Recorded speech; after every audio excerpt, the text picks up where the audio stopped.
کا کمنٹس آیا کہ ہم اس لیے مسلمان نہیں ہوتے کہ فضول کی ٹینشنیں بہت ہیں اسلام میں. بات آ رہی ہے سمجھ میں؟ اس ہندو نے کمنٹ کیے نیچے میرے بیان کے نیچے کہ میں اس لیے اسلام قبول نہیں کرتا کہ اسلام میں یہ فضول کی ٹینشنیں بہت ہیں, کہ یہ ہو گیا تو اس سے نکاح نہیں ہو سکتا, یہ ہو گیا تو اس سے نکاح نہیں ہو سکتا. تو بھائی ہمارے لیے یہ ٹینشنیں کیوں ہیں؟ یہ غیرت مند لوگوں کی زندگی ایسے ہی ہوتی ہے کہ جب آپ کے بیٹے کی شادی ہوئی اور بہو بن کے کوئی عورت گھر میں آئی تو اسلام آپ کو یہ اجازت ہی نہیں دیتا کہ آپ اس پہ ہوس کی نگاہ ڈالو. اب آپ نے جب بھی اس کو دیکھنا ہے اپنی بیٹی کی حیثیت سے دیکھنا ہے, اور محفوظ ہے. اور یہ بھی اسلام نے بتا دیا بھائی یہ طلاق بھی دے گا تو آپ اس سے شادی نہیں کر سکتے, ہو ہی نہیں سکتا, راستہ بند.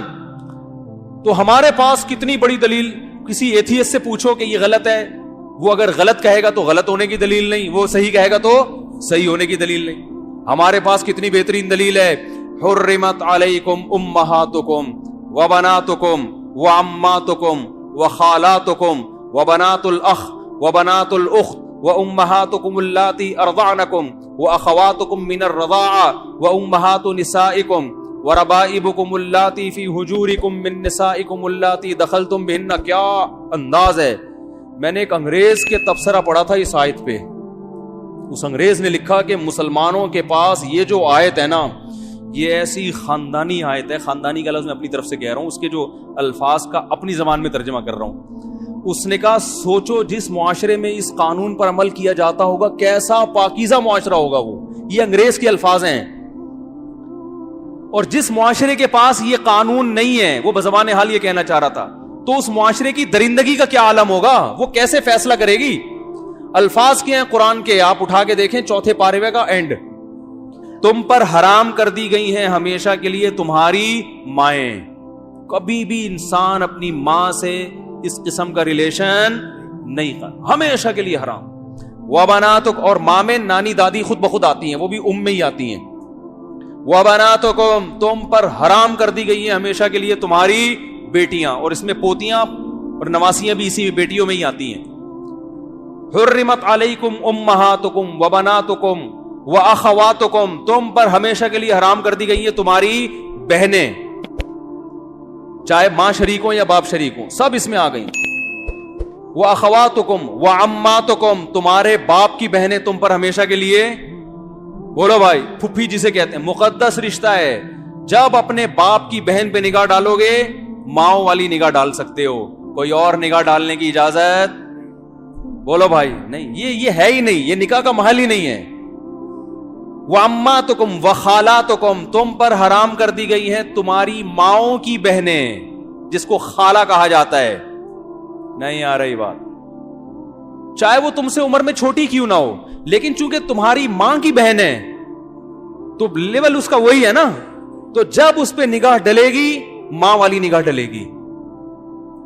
وَأَخَوَاتُكُمْ وَخَالَاتُكُمْ وَبَنَاتُ الْأَخِ, تمہارے بھائی کی بیٹیاں تم پر حرام ہیں, کیونکہ تمہارے بھائی کی جو بیٹی ہے وہ تمہاری بیٹیوں کی طرح ہے, کبھی بھی اس سے نکاح نہیں ہو سکتا. وَبَنَاتُ الْأُخْتِ, تمہاری بہن کی بیٹیاں جو تمہیں ماموں کہتی ہیں, تمہارے بھائی کی بیٹیاں تمہیں چاچو کہتی ہیں. یہ کیسا رشتہ ہے کہ ایک طرف چاچو بھی کہہ رہی ہیں, انکل بھی بنا رہی ہیں. انکل کا اصل میں تو چچا سے نکلا ہے, وہ انگریزوں نے پھر اس کا مفہوم اتنا وسیع کر دیا کہ پوری دنیا کو انکل بنا دیا انہوں نے. جب وہ تمہیں چچا کہہ رہی ہے, تمہیں احترام دے رہی ہے, عزت دے رہی ہے, تو اب اس سے یہ ریلیشن قائم نہیں ہو سکتا, نہ حلال نہ حرام. حرام تو ویسے ہی حرام ہے, حلال بھی نہیں ہو سکتا. وَبَنَاتُ الْأُخْتِ وَأُمَّهَاتُكُمُ اللَّاتِي أَرْضَعْنَكُمْ, کیا انداز ہے قرآن کا. وہ مائیں جنہوں نے بچپن میں گود میں لے کے تمہیں دودھ پلا دیا, ان سے بھی ایک تقدس کا رشتہ قائم ہو جاتا. پہلے تو بہت ہوتا تھا, اب کم ہوتا ہے. مالدار عورتیں پہلے بچے خود نہیں پالتی تھیں, عرب میں دستور تھا, پیسے دے کے کسی کو کہتے ہیں تو پال لے, جب بڑا ہو جائے ادھر دے دینا. میں اس لیے جو ڈیفینس کلفٹن کی عورتیں ہیں نا, ان سے کہتا ہوں کہ آپ سے اگر بچے نہیں پل رہے ہیں نا تو پیدائش کو روکو مت, پیدا کر کے دائیوں کو پکڑا دیا کرو, یہ پھر بھی بہتر ہے. اور یہ ثابت ہے اسلاف سے. خود ہمارے نبی صلی اللہ علیہ وسلم کی والدہ محترمہ نے نبی کی ولادت کے بعد مائی حلیمہ کے حوالے کیا نا, حوالے کر دیا, تو مائی حلیمہ بھی آپ صلی اللہ علیہ وسلم کی کیا بن گئی, ماں بن گئی, کہ انہوں نے دودھ پلایا نبی صلی اللہ علیہ وسلم کو. تو جو عورت آپ کو بچپن میں دودھ پلائے, ایک تقدس کا رشتہ بولو بھائی قائم ہو گیا. اب اس سے نکاح کا سوچنا یہ غلط ہے. ماں بیٹی کا رشتہ بن گیا. اور اللہ نے کیا فرمایا؟ وَأُمَّهَاتُ نِسَائِكُمْ, تمہاری بیوی کی جو ماں ہے وہ بھی تمہاری کیا ہے؟ مدر ان لا ہے نا. یہ کیسے ہو سکتا ہے کہ بیوی پہ جو نگاہ ڈالو وہی نگاہ اس کی ماں پہ بھی؟ نہ نہ نہ, وہ ساس ہے, وہ تمہارے لیے ہمیشہ کے لیے, یہ رشتے ہمیشہ کے لیے حرام ہوتے ہیں, ان کے حلال ہونے کی کوئی صورت نہیں ہے.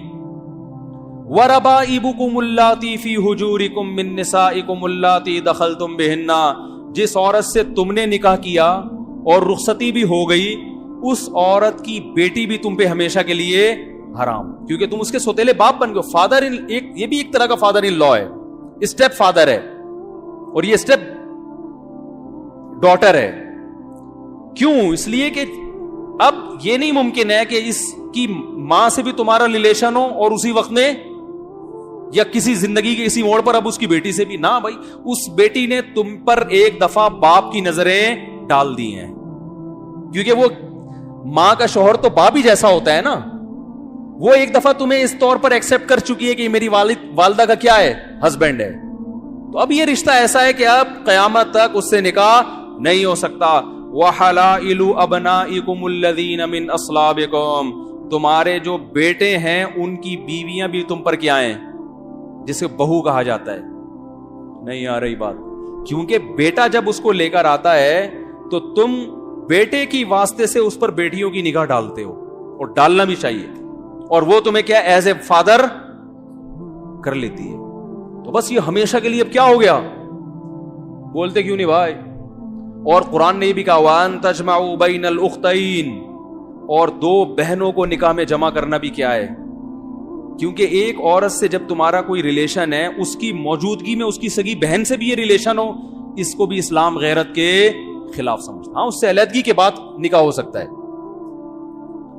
اور حدیث کے مطابق خالہ بھانجی سے بھی ایک ٹائم پہ نکاح نہیں ہو سکتا, پھوپھی بھتیجی سے بھی ایک ٹائم پہ نکاح نہیں ہو سکتا. آگے اللہ نے فرمایا وَأُحِلَّ لَكُم مَّا وَرَاءَ ذَلِكُمْ, اس کے علاوہ جتنے رشتے ہیں تمہارے لیے کیا ہیں؟ حلال. یہ اللہ نے تسلی دے دی. تسلی اس طرح دے دی کہ اللہ اتنے سارے تو نے خواتین کی لسٹ پیش کر دی جن سے نکاح ناجائز ہے, تو ہم تو ساری زندگی نکاح ہی نہیں کر سکیں گے. تو اللہ نے بتایا اس کے علاوہ بہت ہیں, ٹھیک ہے نا, ہول سیل کے حساب سے ہیں, ٹینشن لینے کی ضرورت نہیں ہے. اور خاص طور پر اگر تم مولانا طارق مسعود صاحب کا بیان سنتے ہو پھر تو اس معاملے میں بالکل ٹینشن چھوڑ دو.